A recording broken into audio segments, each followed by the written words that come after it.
Berada jumpa lagi bersama kami di acara Bincang Redaksi bersama Tribun Jogja. Saya Sigit Widya. Dalam setengah jam ke depan kita akan mengobrol banyak hal, terutama terkait Datun Suluh Projo Kalurahan. Sudah bersama saya ada Ibu Kepala Kejaksaan Tinggi Daerah Istimewa Yogyakarta, Ibu Katarina Endang Sarwestri, SH.MH. Selamat pagi, Ibu. Selamat pagi, Mas Sigit. Sehat? Sehat selalu. Amin. Mungkin banyak teman-teman di rumah, banyak Tribuners di rumah yang pernah mendengar atau sudah tahu apa itu Datun Suluh Projo Kalurahan DIY. Nah, di sini kita akan membahas lebih banyak terkait tema kita kali ini, terutama bagi para perangkat desa di 4 kabupaten di DIY, Bu ya, yang menjadi fokus ini. Baik, Ibu, mungkin sebagai awalan, sebenarnya apa ini, Bu, Datun Suluh Projo Kalurahan? Iya. Datun Suluh Projo Kalurahan ini adalah program Kejaksaan Tinggi Daerah Istimewa Yogyakarta ataupun Kejari-Kejari se-DIY ini untuk di bidang datun. Nah, datun, karena Datun Suluh Projo, datunnya itu adalah salah satu tusi kami bidang datun. Suluh Projo itu adalah memberikan penyuluhan atau memberikan pengetahuan di tingkat kalurahan-kalurahan. Program ini menyasar ke kalurahan-kalurahan yang ada di seluruh daerah istimewa Yogyakarta. Dan ini melibatkan Kejari dan Kejati. Kita melihat bahwa Yogyakarta ini adalah daerah kota pariwisata maupun kota pendidikan, sehingga banyak daerah destinasi wisata di kalurahan-kalurahan yang luar biasa banyaknya. Nah, sementara di kelurahan ini tidak ada perangkat hukumnya, legalnya, sehingga kami hadir di situ membantu pemerintah desa bagaimana mereka mengelola desa, manajemen pemerintah desa ini untuk sesuai dengan koridor hukumnya. Kita tahu banyak anggaran dana desa yang dikelola oleh desa dan banyak investor yang masuk ke desa-desa ini, sehingga mereka akan bekerja sama. Nah, sehingga pemerintah desa ini akan membuat perjanjian kerjasama sewa menyewa dengan investor.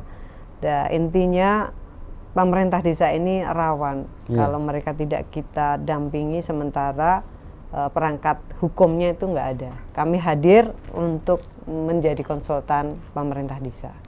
Baik, Ibu. Di sini Datun Suluh Projo Kalurahan bisa saya simpulkan bahwa Datun Suluh Projo Kalurahan itu merupakan wujud asistensi atau pendampingan dari Kejaksaan Tinggi DIY ke sekitar di DIY itu ada 392 kalau nggak keliru itu di luar kota Yogyakarta. Karena di kota Yogyakarta itu lebih kepada dia PNS ya, Bu ya, di Kemantren dan Kelurahan. Kalau di kabupaten itu ada Kapanewon dan Kelurahan, dan tidak ada legalnya di situ. Kalau di DIY mungkin ada biro hukum ya, Bu ya. Terus di tingkat kabupatennya sendiri ada namanya Kabak Hukum, sementara di desa belum ada, makanya didampingi. Dan ini akan menjadi istimewa sekali karena hanya Datun Suluh Projo ini ya hanya di DIY karena memang sesuai dengan nomenklatur yang ada. Baik, Ibu, dari Kejaksaan Tinggi DIY sendiri ini kan sejak 2024 Maret 2022 itu mempersiapkan tim. Bagaimana, ada berapa tim? Satu tim itu terdiri atas apa saja, Ibu?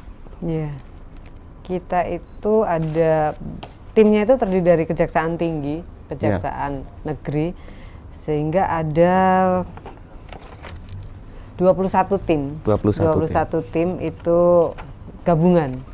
Ini terdiri dari jaksa-jaksa pengacara negara yang kita tugaskan, dan pengalaman mereka dalam bidang hukum itu sudah tidak diragukan lagi, karena banyak jaksa-jaksa senior juga yang kita menjadi tim di situ, sehingga kita itu sudah selesai di 392 ini sudah kita lakukan penyuluhan dan responnya cukup luar biasa. Ternyata setelah kita hadir itu banyak permasalahan yang ditemukan di sana, entah itu terkait sewa menyewanya dan terkait dengan peraturan kelurahan ini kan belum mengikat sampai ke warga. Nah, harapan kami ke depan itu mudah-mudahan dengan nanti ada perkal yang bisa mengikat investor untuk lebih mensejahterakan warganya. Kalau sekarang kan hanya ada tataran sewa menyewa lahan parkir katakanlah gitu, tapi mengangkat budaya lokalnya ini bisa masuk di para investor itu, sehingga perekonomian di daerah itu bisa terasakan kehadiran investor ini. Oh ya, ini ada investor, produk makanannya atau produk budayanya bisa diangkat oleh investor ini dan mereka bisa menikmati juga perekonomian peredarannya di situ. Harapan kami ke situ, Mas. Baik, ini luar biasa sekali program Datun Suluh Projo dari Kejaksaan Tinggi DIY ini bersama pihak-pihak terkait ini sudah menyasar final 392 kalurahan hanya efektif 19 hari, Ibu ya. Artinya ini full speed sebenarnya. Kecepatannya luar biasa. Nah, Ibu, mungkin kendala yang di lapangan, permasalahan yang acap ditemukan di kalurahan-kelurahan itu sebenarnya apa, Ibu? Tadi Ibu sudah ngendika bahwa ada soal investor, harus ada hitam di atas putih, legalnya harus bagaimana, terus kemudian aset-aset dan lain-lain. Mungkin kendala yang acap ditemukan oleh tim dari program Datun Suluh Projo Daerah Istimewa Jakarta apa saja, Bu? Teman-teman ini para lurah ya, terutama yang ada di daerah-daerah ini kan nggak punya teman untuk konsultasi dalam mengambil kebijakan. Nah, dengan adanya teman-teman JPN atau tim Suluh Praja ini, mereka bisa berdiskusi bagaimana mengambil kebijakan terkait dengan anggaran, terkait dengan dana alokasi desa ataupun bantuan-bantuan lain. Ini semakin ini ke depan, dan juga mereka juga ada permintaan untuk legal drafting untuk menyusun perjanjian dengan investor. Nah, dan juga masih ada misalnya untuk permasalahan-permasalahan hukum sewa menyewa yang melebihi waktu, karena ini kan tanah bengkok, tanah kasultanan dan kadipaten ya, Iya, bukan tanah ya, dan ini kan menjadi tanah palunggunya itu kan waktu masa kerjanya udah selesai. Nah, itu kan masih beberapa itu ditemukan seperti itu. Masih bablas. Masih kebablasan, nah gitu. Dan juga sewa menyewanya itu sewa menyewa tanah tapi berdiri bangunan. Itu banyak kita temukan juga bagaimana menyelesaikannya di tempat masing-masing. Nah, kendalanya yang ditemui teman-teman di dalam Suluh Projo ini kadang-kadang itu masih enggan perangkat desa itu menyampaikan permasalahannya. Kalau nggak kita pancing, kalau nggak kita ajak ngobrol apa masalahnya, itu masih kadang-kadang masih ada keengganan situ, masih ada keraguan situ.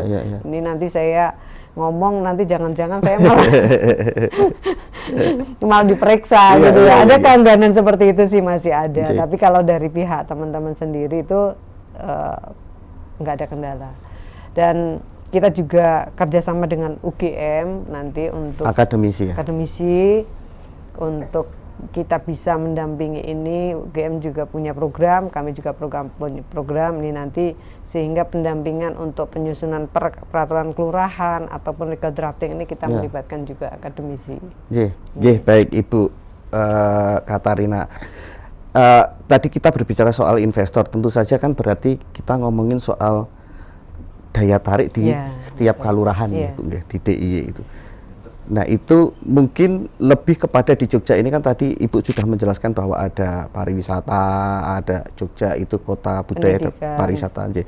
Bu, itu apakah memang fokus salah satunya program Datun Suluh Projo ini melakukan pendampingan kepada lurah-lurah di DIY untuk bagaimana melakukan hitam di atas putih biar tidak melenceng gitu ya dengan para investor. Apakah lebih fokus kepada titik-titik yang memang sektor pariwisatanya tinggi, Bu, potensi pariwisatanya di DIY?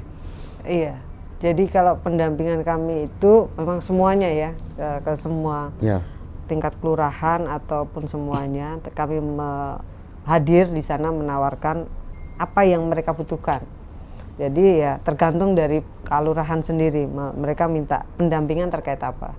Ada yang legal drafting, ada yang minta peraturan kelurahan, ada yang permasalahan-permasalahan terkait dengan hukum lainnya, itu monggo saja. Tapi ya kita lebih mengedepankan ya itu peningkatan perekonomian di daerah. Peningkatan perekonomian di daerah ini bisa lebih tersentuh, kehadiran investor ini dirasakan warga langsung. Gitu. Ya, Bu, artinya ini kan jemput bola ya dari pihak tim. Kita jemput bola. Dari pihak tim jemput bola ke kelurahan-kelurahan, terus kemudian tahapan selanjutnya adalah membuka ruang seluas-luasnya melalui konsultasi via WA group dan sebagainya. Selanjutnya ini kan sudah selesai, Bu, karena 19 hari efektif di 39 kelurahan. Tindak lanjut ke depannya apa, Bu, dari program Datun Suluh Project ini? Iya, tindak lanjut ke depannya kan sudah beberapa nih, melalui WA group, melalui surat, mereka minta pendampingan untuk penyusunan peraturan kelurahan, untuk ada permasalahan hukum yang tadi sewa menyewa tadi, bagaimana menyelesaikannya. Kemudian juga kita mendampingi mereka menyusun legal drafting. Ada, itu responnya seperti itu. Jadi mereka sudah mulai membutuhkan pendampingan. Nah, apa pendampingannya? Berarti kalau tadi yang soal ada permasalahan hukum itu, ini kan konteks program Datun Suluh Project kan lebih kepada pencegahan ya, Bu, ya. Artinya langkah berikutnya itu sudah menjadi wewenang bidang lain, Bu. Yang permasalahan hukum tadi konteksnya advokasi, Bu, mungkin ya. Iya, jadi kita ke ranah pencegahan ya ini. Jadi biar pemerintah desa itu dalam mengelola anggaran desa, menggunakan dana desa itu atau penyaluran BLT itu sesuai dengan koridor hukum. Jadi itu ranah pencegahannya.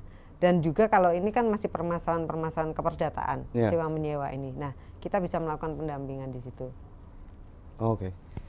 Bu, DIY dengan kelurahan dan segala keistimewaannya seperti itu ya, Bu, ya. Itu kan tentu potensi, tadi kita ngomongin potensi pariwisata, potensi lain-lain.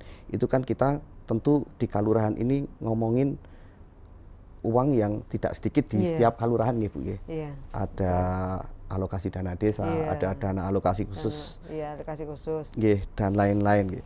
Nah, ini kan tentu menjadi sebuah pekerjaan yang tidak mudah bagi tim Datun Suluh Project sendiri.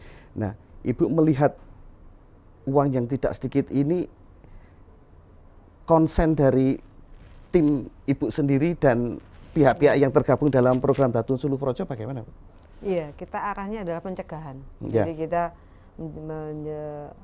menyiapkan konsultan, kita ambil sebagai konsultan pendampingan sehingga mereka bisa berkonsultasi untuk penggunaannya, untuk pertanggungjawabannya.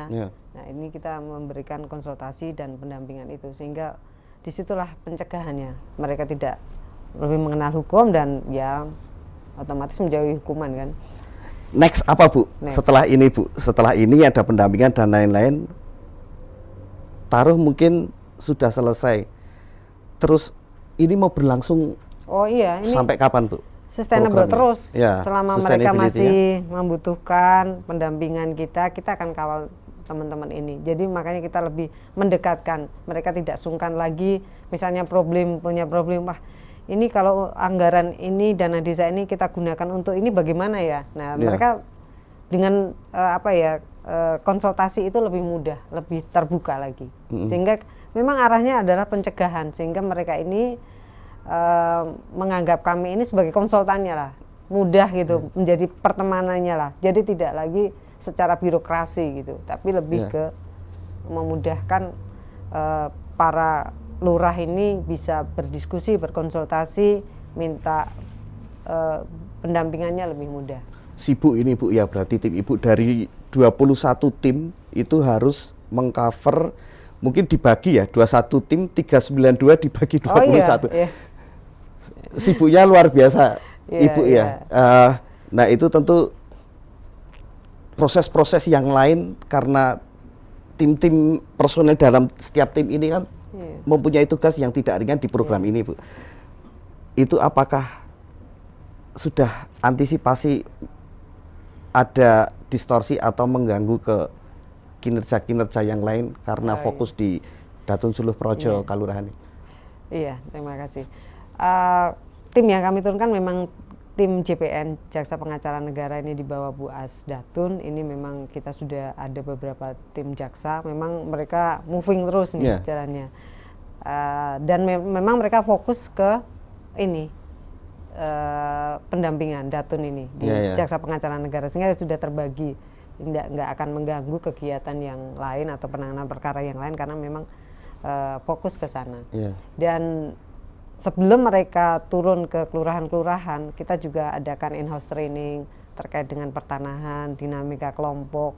Nah, kami nanti juga akan mengundang sumber-sumber dari misalnya untuk Kemendes, program-program Kemendes seperti apa, kami akan libatkan itu juga. Sehingga bukan kami terus datang tanpa bekal, tapi teman-teman kita bekali dengan in-house training sebelum mereka turun ke kelurahan. Hasil evaluasi bagaimana Ibu? Tentu kan ini sustainability, tadi Ibu ngendika sustainability-nya akan panjang, ini akan berjalan secara kontinu gitu.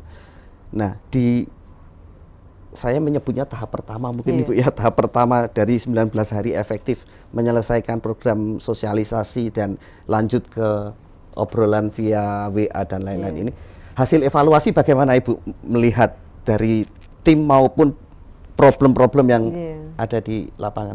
Hasil evaluasinya itu kita juga butuh narasumber-narasumber lain yang perlu kita hadirkan juga ke pemerintah desa. Kayak seperti tadi program Kemendes itu seperti apa, nanti kita jadi lebih tahu sesuai dengan program pemerintah, pendampingan kita juga. Dan juga karena setelah kita evaluasi melalui permintaan pendampingan itu juga semakin banyak, mereka juga semakin membutuhkan kehadiran teman-teman JPN ini, sehingga ya kita juga lebih fokusnya nanti akan, kalau kita sudah tahu program-program pemerintah desa, pasti kita akan lebih bisa lebih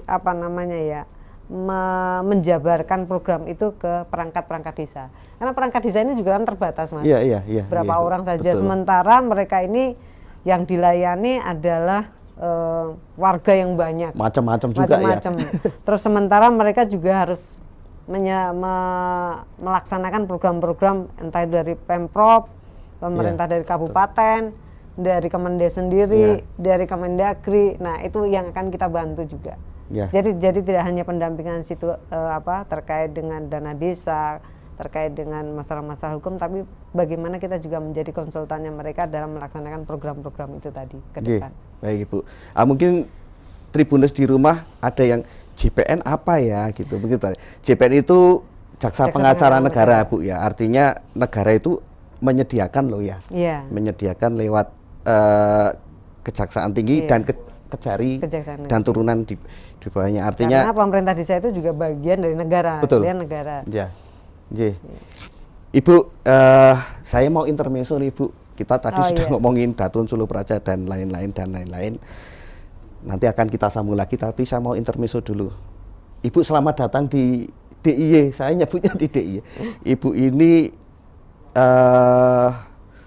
Sri Kandi, pemimpin di Kejaksaan Tinggi DIY memimpin sejak Maret Ibu. Maret. Mungkin Tribuners di rumah ada yang belum tahu gitu segala macam. Mungkin saya mau ngobrol-ngobrol sedikit deh. Saya mau ngorek-ngorek soal Ibu sedikit aja deh. Ibu sebelum ke Jogja di mana Bu? Sebelum di Jogja saya ditugaskan di Kejaksaan Agung Mas. Kejaksaan Agung ya, pusat ya, di pusat. Datang ke Jogja deg-degan nggak Bu? Datang ke Jogja ya deg-degan juga sih. Problematikanya apa, Bu? Ada kekasan nggak kalau di Jogja itu problematika di DIY itu? Termasuk tadi kan Datun Suluh Projo hanya bisa di sini kan, Kalurahan. Selain itu kekasannya apa, Bu? Kalau di DIY ini, Ibu melihat? Iya kan waktu jalan ke Jogja itu saya udah berpikir apa ini programnya yang mau di Jogja ini kan, karena Kekasan kan daerah istimewa gitu kan. Terus daerah pariwisata, kita semua sudah tahu Jogja itu pasti daerah pariwisata, kota pelajar. Ya berpikir aja nih program apa yang bisa kita lakukan di sana gitu. Sementara kami punya SDM di Kejati itu cukup banyak. Cukup banyak. Bagaimana kita bisa memberdayakan semuanya, tidak hanya di dalam penanganan perkara tetapi juga di ranah pencegahan, di ranah pendampingan begitu.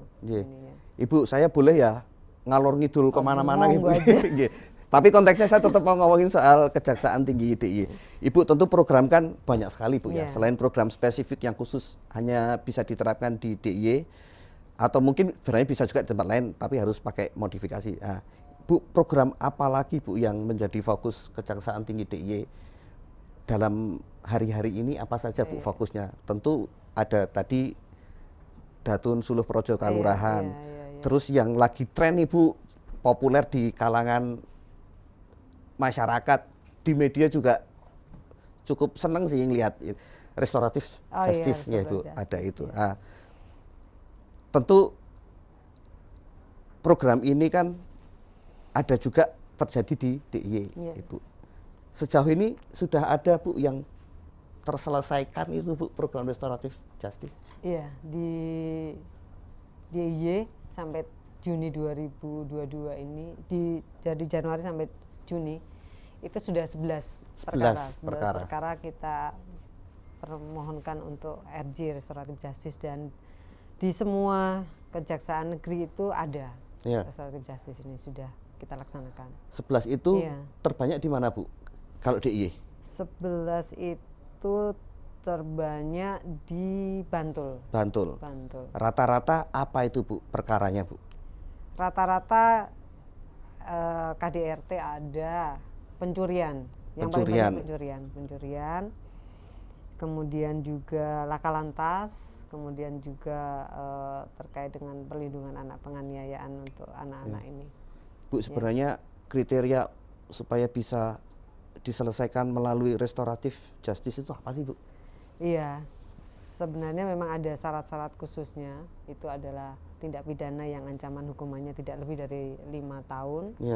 Kemudian itu ada, baru pertama kali nih si pelaku melakukan tindak pidana. Dan yang lebih ini lagi adalah karena itu melibatkan masyarakat ya, melibatkan pelaku, korban, mereka bersepakat untuk berdamai kembali ke keadaan semula. Jadi tidak ada tindak pidana, dan masyarakat atau respon masyarakat, tokoh-tokoh masyarakat itu memberikan respon yang positif. Tapi kalau masyarakatnya nggak respon, wah ini di masyarakat ini dia ugal-ugalan gitu kan, atau memang kelakuannya nggak baik, jadi kita nggak setuju kalau mereka berdamai tidak diteruskan perkaranya, itu juga nggak bisa. Oh, artinya ketika pelaku dan korban ini sebenarnya sudah berdamai, kalau masyarakat tidak menginginkan juga nggak bisa? Nggak bisa, karena itu melibatkan masyarakat, sehingga ada rumah restoratif itu, sehingga masyarakat akan terlibat di situ melihat proses perdamaiannya. Kejati DIY ada ini ya, Bu ya, terbuka ya rumah restoratif terbuka. Itu. Program lain, Bu, selain restoratif justice tadi, Bu, ngendika Jogja ini kota pendidikan. Nah, program yang melibatkan pendidikan di bidang pendidikan apa, Ibu? Iya, kami sedang meng-create atau tempat belajar mandiri buat teman-teman yang kuliah di Fakultas Hukum terutama. Ini kan ada yang mereka mau magang, mau lebih melihat proses hukum itu lebih jauh lagi, seperti apa di tingkat tataran praktek itu seperti apa, mereka bisa melakukan penelitian. Nah, kami membuka kelas untuk mandiri belajar dengan tentunya dengan mentor-mentor, bukan dosen tapi mentor-mentor dari kami, dari teman-teman para jaksa yang sudah berpengalaman tentunya untuk memberikan materi kepada teman-teman semua. Bagaimana sih proses bisnisnya penanganan perkara tindak pidana umum, tindak pidana khusus, ataupun tupoksi dari kejaksaan. Sehingga teman-teman ini kita mendekatkan dunia kerja kita dengan dunia kampus. Mereka punya gambaran kalau nanti saya jadi aparat hukum itu seperti apa sih. Nah, selain itu juga mereka tahu proses hukum seperti apa, penelitian yang akan dilakukan juga mungkin nanti akan lebih mendalam lagi kalau mereka menyusun skripsi atau tesisnya. Ya, baik. Ibu itu jemput bola atau dari pihak kejaksaan sendiri yang mendatangi, atau bisa dua-duanya? Dua-duanya. Jemput bola, kami mengundang nanti dalam waktu dekat akan mengundang, karena kami melihat bahwa banyak teman-teman dari para mahasiswa ini yang mengajukan untuk magang, untuk ini. Nah, ini kan belum terwadahi. Nah, masih parsial-parsial gitu. Nah, kami mewadahi ini, membuka kelas, nanti mungkin setahun itu bisa 3 kali atau 4 kali, nanti akan kami lihat seperti itu. Jadi ada kelas untuk teman-teman mahasiswa yang ingin mandiri belajar. Bu, ini termasuk saya ya, mungkin ya, termasuk saya dan mungkin masyarakat di luar sana.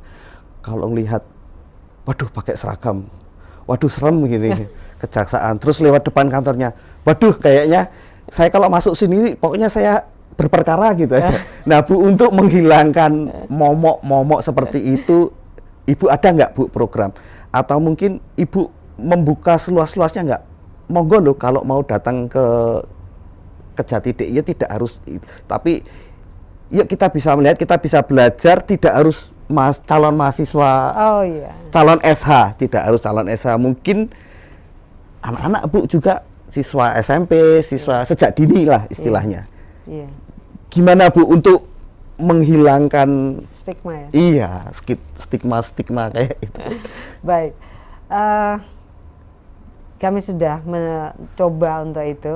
Kita akan turun sama teman-teman nanti ke sekolah-sekolah yang mungkin lebih ke pencegahan anak-anak SMP, SD gitu program kita. Nah juga mungkin belajar mandiri ini juga akan kita buka tidak hanya untuk para mahasiswa tapi juga untuk para pelajar yang lain dan juga masyarakat umum akan kita buka. Tapi kami juga sedang mempersiapkan media sosialisasi kami dengan mengangkat budaya. Nah, di kita itu teman-teman belajar gamelan. Nanti mungkin bulan depan kami akan adakan pagelaran wayang kulit nih untuk membuka. Nah, dahsyat nih. Pagelaran wayang kulit ini untuk media sosialisasi di kantor. Di kantor. Nah, terbuka untuk umum. Terbuka untuk umum, masyarakat bisa melihat dan bisa memahami tupoksi kami melalui media wayang kulit ini. Nanti terkait dengan RJ, Datun Suluh Praja kita masukkan dalam itu. Nah, nanti Tribun nonton ya. Siap. Lakonnya apa nih Bu? Lakonnya masih rahasia dong. Nanti mudah-mudahan ini bisa mencairkan ya itu tadi stigma tadi. Nah, dan bukan hanya wayang aja, mungkin nanti ke depan kita bisa mengangkat budaya ini untuk media sosialisasi. Baik. Bu, kalau kayak saya gitu Bu, saya masyarakat umum gitu Bu, mau main saya pengen main gitu. Itu boleh dan ada nggak sih Bu seperti kayak ruang atau mungkin apa ya saya nyebutnya, ya mungkin ruang lah ya, ruang yang untuk ayolah boleh kalian masyarakat umum di sini, ini loh kalian boleh mempelajari soal biar tahu lebih, tak kenal maka tak sayang gitulah istilahnya. Kamu nggak perlu takut lagi gini. Makanya kalau misalkan ini saya ngomongnya baca-baca, makanya kalau ya ini kamu tahu biar kamu ngerti hukum dan ke depan tidak akan tersadu.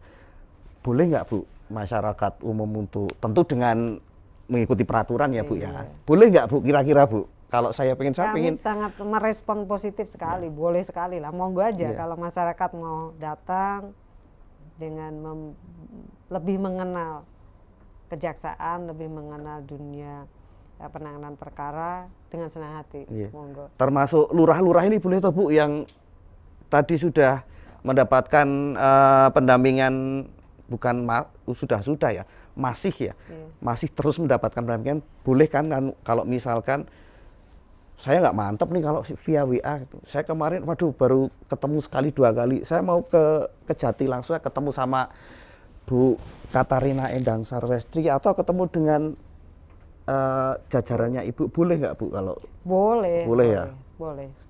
Kami kan melayani masyarakat.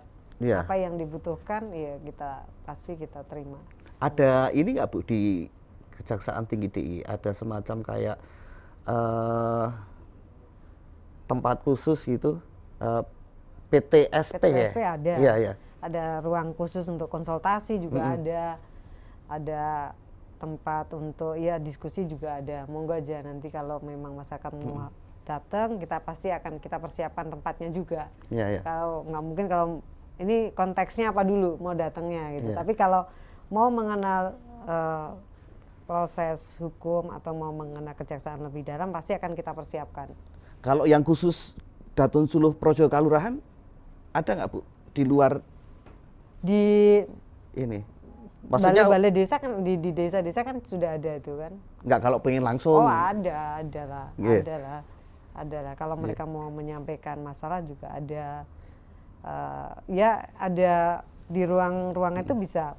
Tidak, masyarakat kalaupun mau datang untuk mendapatkan pelayanan hukum itu bisa. Nanti Halo CPN juga ada, sudah ada. Silahkan nanti kalau punya permasalahan buka di Halo CPN. Halo CPN ya? Iya, Halo Jaksa Pengacara Negara ini. Nah, permasalahannya misalnya permasalahan terkait waris gitu ya, monggo bisa kan banyak gitu. Nah, ini banyak. Nah, masyarakat bisa mengajukan untuk pelayanan hukum. Misalnya ya itu waris, terus perkawinan, nah monggo itu bisa. Baik, luar biasa sekali. Artinya masyarakat jangan lagi sungkan, Pak Lurah yang ikut kemarin mendapatkan sosialisasi, terutama yang sedang mencoba untuk menindaklanjuti dari program Datun Suluh Projo, bingung gimana sih membuat legal untuk ini. Monggo tidak harus melalui ruang-ruang di WhatsApp, tidak harus di balai, tidak harus di balai desa ya Bu ya, tidak harus di itu, bisa juga misalkan kepengen saya nggak mantep, saya mau ketemu langsung dengan yang pakarnya di Kejati, monggo silakan. Tadi Ibu Kajati sudah membuka ruang seluas-luasnya. Tribuners menarik sekali sebenarnya. Ibu, saya boleh lain waktu ngobrolin. Ini kan programnya banyak sekali Bu. Kayaknya kalau saya tumpek di sini nanti cuman dapatnya setengah gitu. Nanti ada restoratif justice, ada tadi yang di bidang pendidikan tadi, ada program lain juga. Nanti kita akan lanjut Tribuners. Ini minta maaf Bu, keterbatasan waktu. Ibu juga agenda Ibu banyak sekali. Ibu ini melayani banyak kebutuhan masyarakat. Tadi harus kita lanjut di kesempatan lain. Saya pamit Ibu, terima kasih sudah rawuh di Tribun Jogja. Nanti kita sambung lagi Bu, ngobrol-ngobrol, mungkin bisa interaktif atau mungkin bisa di tempat yang lebih ngepop lah gitu ya. Biar menghilangkan kesan waduh jaksa serem gitu. Nah, Tribuners di rumah, obrolan kita harus berakhir saat ini, nanti kita lanjut lagi. Saya Sigit Widya, mohon pamit. Wassalamualaikum warahmatullahi, salam sejahtera, Om Swastiastu, Namo Buddhaya, salam bajikan. Terima kasih. Wassalamualaikum.